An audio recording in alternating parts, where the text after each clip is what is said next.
Настоящото видео представя положителните резултати за хотел SH Dolce Mare, който беше аудитиран в рамките на проекта Energy Efficiency for SMEs по програма Life+. Хотел SH Dolce Mare е модерно обновен 4-звезден хотел в Златни пясъци на 350 метра от плажа. Предлага отлични условия за семейна почивка с басейни, водни парзалки, детска анимация и разнообразна кухня. Хотелът е енергийно аудитиран и въвежда съвременни решения за устойчиво управление на ресурсите. Представител на хотела и ръководител на внедряването на енергийните мерки. Добър ден от мене, аз съм инженер Благов и съм технически директор на фирма Airlux.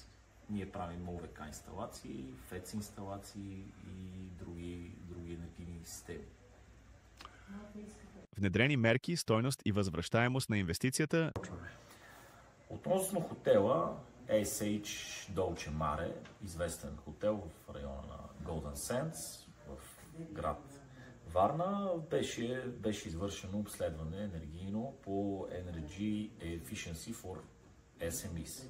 Да, става въпрос за проект. Да. Относно проекта, като сега и малко данни, които са така енергийно интересни.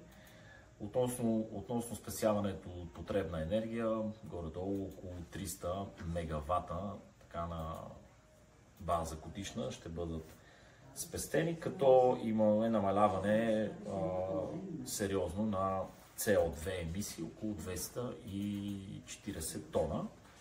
Относно инвестицията в така финансово измерение, проектът има стойност около 1 милион лева, като срока за неговото така връщане обратно, изплащане, откупуване е около 2,5 години.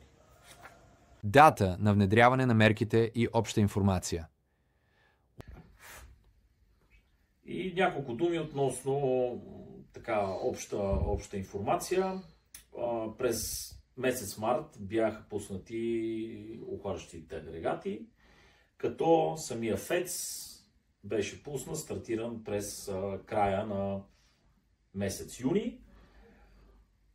Естествено, ефекта вижда се още в следващия месец юли, като сега в момента имаме план преди следващия летен holiday season да бъдат направени още няколко подобрения, които са свързани относно тръбната разводка на самия хотел, защото тя е все пак стара. Хотел е строен 2003 година и още няколко съдове в самото техническо помещение да бъдат подменени с нови, като пълният ефект вече ще бъде преди следващия пълен летен сезон.